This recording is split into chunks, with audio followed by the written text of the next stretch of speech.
Maybe I was just a weird kid, but I was always jealous of Kevin from Home Alone. It seems so much fun, being home alone, setting up booby traps all over your house to fend off a pair of burglars. Well, I can finally live out that dream thanks to Bandit Trap.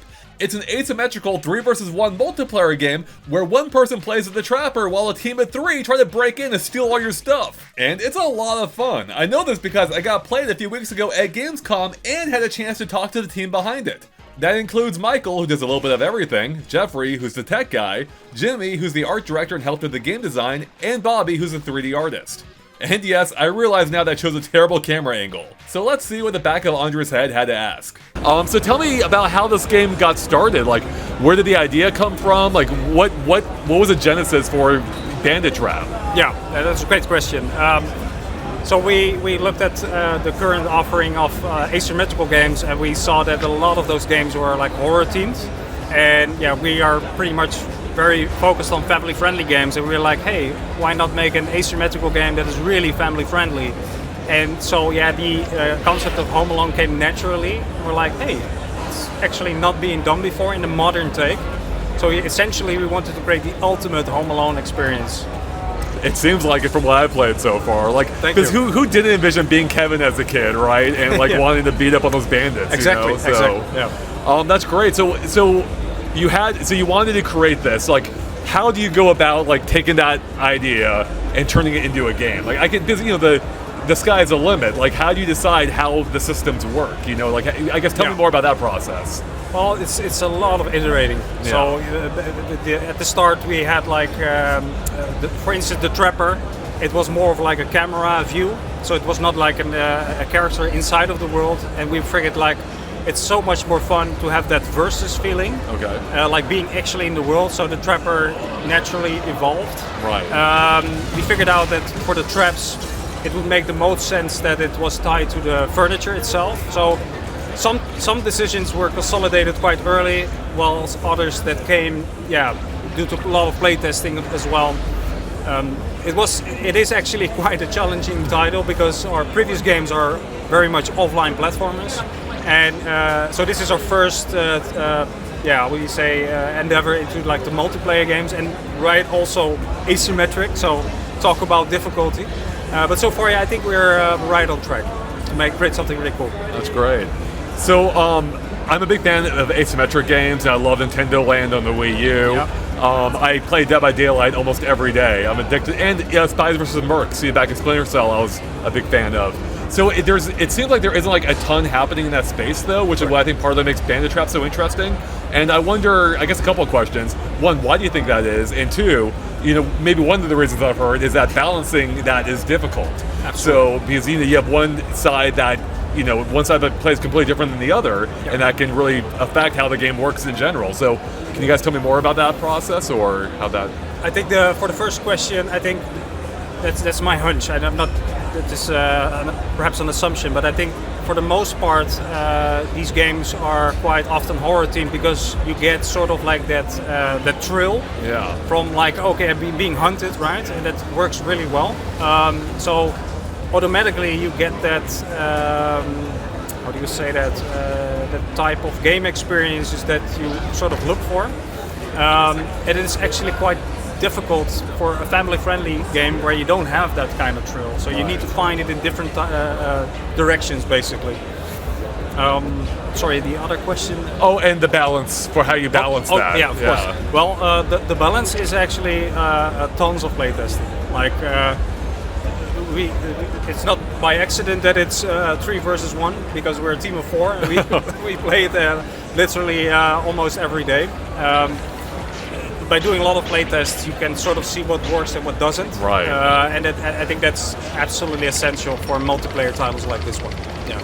So I have a question that I'll have all of you answer. A couple things. So for you personally, what's your favorite role to play? And what is your favorite weapon or item to use in the games? I guess we'll start with you and we'll just go around. Sure. So I would say the Trapper. Okay. And it changed. Before it was the homing fist, which was a combination of a homing rocket and a glove. Okay. And you could chase the players. But recently, I'm more now into the glove bomb. So it's a fist that shoots towards the player and then explodes. Nice. So it changes. All right, I like it. Yeah, for me it shifts a bit. Sometimes I like playing as a bandit more, or maybe as a trapper. With the trapper, I like that you can like activate all these traps, but you have a bigger responsibility as a trapper, because you play on your own against 3 other players. So as a bandit, you feel like you can relax a bit more. So that's why I want to try to like change it up. That makes sense. And trap, I like the combination of the water or the bomb and the water gun, because that floods rooms, and then it changes the gameplay for all the bandits. Oh, nice. You have to swim around in the rooms and stuff like that. Oh, that's crazy. And then you can electrify the room and it becomes a big hazard. So I was wondering, you just drop a toaster in. Yeah, definitely. Or you can actually activate an ice trap, and then it turns the whole water into an ice rink. And then you're slippery and stuff like that. So. That's awesome. A lot of emergent gameplay models. That's great. Yeah, cool. Yeah, for me, mostly the trapper, to be honest. I think I like the strategic part because I like strategy games. So I like to be tactical and try to place traps in a certain spot where I can hit them without knowing them. For me, I like the bomb, just the basic bomb, because I like to throw things off another floor, dropping on bandits when they don't even realize it, and also the homing missile, just annoy my colleagues just to get them out of the house now. It's like a missile that's been activated on the furniture, and it just follows the bandits, and it's quite annoying. And I think I encountered that. I believe. Yeah. So I also like to play the bandits, just for a change, because it also gives you more like peace, because you're with a team, you're not on your own. But then with trapper, you feel like you get more pressure in the gameplay. But I like the fun of it. It's just having more control of the situation. Yeah. Oh, that's great. Yeah. Awesome. All right. For me, like the team said, also it's a bit. It changes upon times. Mostly when I'm doing good. So if I'm doing good as a trapper, I really like playing as a trapper, because the feeling of hitting all the bandits and doing all the damage is really good. So that's really a favorite of mine. But also like playing as a bandit, because like the rest said, it's a little bit more easier because you have other people helping you. Right. So it depends a bit on the mood also I'm in. And as a trap, favorite trap is, I have different favorites, but one of the favorites of mine I mostly use is electric bomb, because it gives a huge blast, and it shocks the bandits in this place. It's a good one to hit the bandits. That sounds like it. Awesome. Well, I don't know who to direct this question to, but it's fun hearing all your different perspectives on like playing trapper versus the bandits, right? And one of the problems or one of the potential issues of the asymmetric games is, how do you make both sides of that fun? So I guess for you, like, did you guys ask yourselves that, like, hey, how do we make both sides of this fun? So like, people just don't want to play the trapper constantly, and some people, people will want to play as the bandits or vice versa. So yeah, that's a really great question. So at the start of this project, we almost all tilted towards the trapper, because inherently it sounds the most fun, right? Yeah. Laying all the traps, being very sneaky, and just trash out of the bandits. But this year last year we made some really great changes that benefits the bandits. So for instance, like I mentioned before, like the cat and mouse type of gameplay, right? So the bandits feel a bit more empowered, and the trapper is actually, in that sense, a lot more weaker when inside of the world. And that cat and mouse type of gameplay, like Tom and Jerry, with all the slapstick, we found out during playtest that it's very 50-50 now. So players choose the bandits, sometimes they choose the trapper. So, and I think that's a good spot to be in.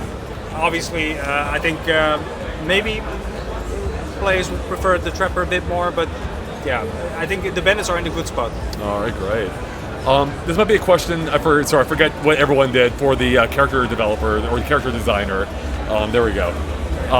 The art style is really unique in this game, with like the characters really look like nothing I've seen quite before. So I guess what was the what was the inspiration for that? How did the art design or for the character design like develop throughout the course of the game? And yeah, just tell me more about that. Yeah, sure. Yeah, actually, this is the. If you look at the previous games, you have more like humanoid type of characters, like more animal type characters. But this time we chose humans, but wanted to take a different spin in the design. And one of the things that inspired us, maybe unintentionally, maybe intentionally, was like a punching bag.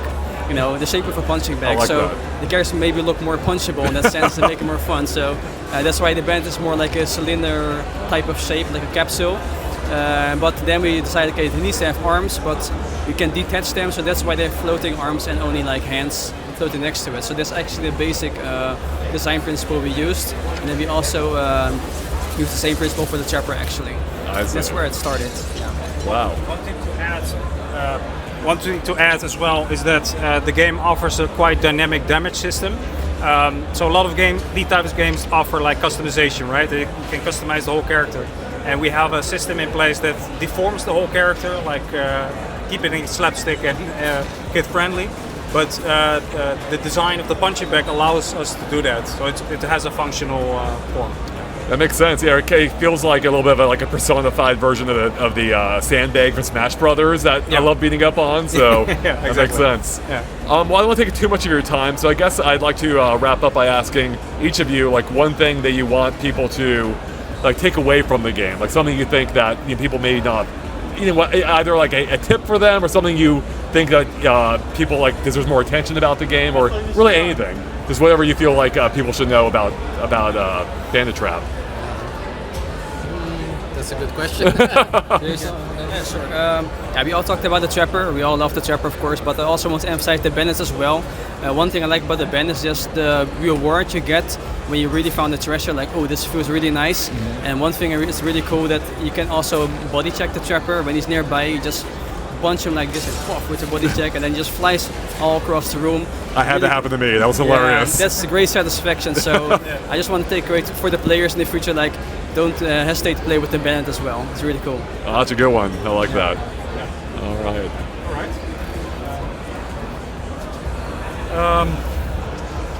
Wait. Let me think. Yeah. There's one thing I would like to say to people. It's easy for the bandits to get lost in using the traps and attacking the trapper and all, but it's important to use the scanners also, because the scanners are a very big deal of finding the treasures, and that's the end goal, of course. So that's something I want to tell the people to keep in mind. Yeah, I wish I had known that from the beginning of our match. Sorry. I'm kidding. Don't skip the tutorial. That seems important, yeah. Yeah. That's a good one. No, for me, I think definitely experiment with a lot of trap combinations, because there's a lot of emergent gameplay to be there. It's not instantly obvious, but like stacking the combinations. So flooding a room, then electrify it, and turning it into an ice rink. Like all these emergent type of gameplay, definitely try it out. Yeah. Well, that's awesome. I can only imagine that's kind of a programming nightmare, getting everything working. So. Well, thanks guys so much for sitting down with me talking about Bandit Trap. That I have the name right still, right? Yeah. Okay, making sure. Yeah, all right. Yeah. It's been. I had a blast playing it. Can't wait for everyone else to get a chance to play it, whether at Gamescom or later this year, I believe, is when it's released. It's still maybe open, okay. Yeah. All right, sometime in the future. So, all right. Well, thanks guys. I hope you have a great rest of Gamescom. So, thank you so much. Yeah, awesome.